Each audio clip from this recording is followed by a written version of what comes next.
दोस्तों 28 फरवरी से पहले डोनाल्ड ट्रंप ने सोचा भी नहीं होगा कि पूरी दुनिया में उनकी इतनी रुसवाई होगी, इतनी ज़िल्लत होगी और एक उनका जो स्टेटस था वो इस तरह से गिर जाएगा। बहुत ही शान से आए थे अमेरिका और इज़राइल ईरान से जंग करने के लिए, लेकिन 28 फरवरी की जो सुबह जंग शुरू हुई है, आज 17 मार्च हो चुकी है। 18 दिन इस जंग के गुजर चुके हैं। डोनाल्ड ट्रंप के समझ में नहीं आ रहा है ये ईरान ने उनके साथ क्या कर दिया। आज वो मदद की भीख मांग रहे हैं, दर दर भटक रहे हैं कि मेरी मदद करो, ईरान से बचाओ। और इन्हीं सब के बीच ईरान की ख़त्मुल अंबिया ने, जो कि इस युद्ध की डेली अपडेट देती है, उसके प्रवक्ता ने क्या कुछ कह दिया डोनाल्ड ट्रंप को, आप सुनेंगे तो आपको हैरत होगी। जो विश्व का सबसे ताकतवर था, जो दुनिया का सुपर पावर कहलाता था, आज क्या उसके हालात हैं। ख़त्मुल अंबिया के प्रवक्ता ने डोनाल्ड ट्रंप को लेकर एक बेहद सख्त और तीखा बयान दिया है। उन्होंने कहा कि जंग का नतीजा ट्वीट से नहीं बल्कि मैदान जंग से होता है।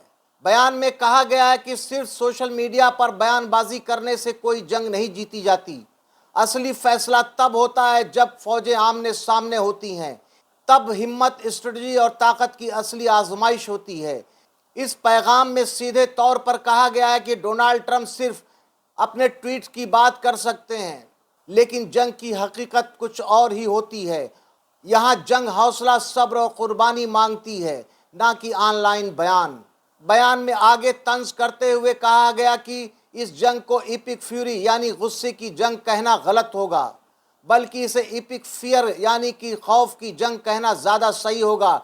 डोनाल्ड ट्रंप के लिए इस वक्त जंग खौफ की जंग बन गई है।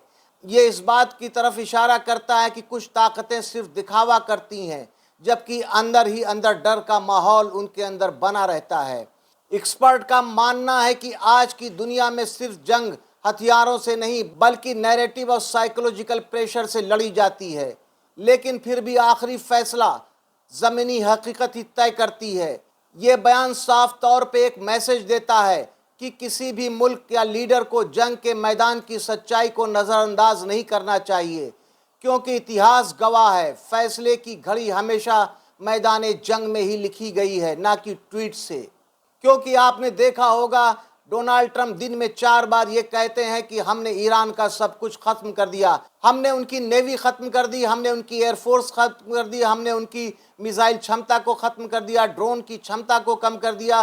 तो आखिर ये जंग कौन लड़ रहा है? ये सवाल बनता है कि रोज़ ईरान अपनी मिसाइल और ड्रोन से इजराइल और अमेरिका को दहला रहा है।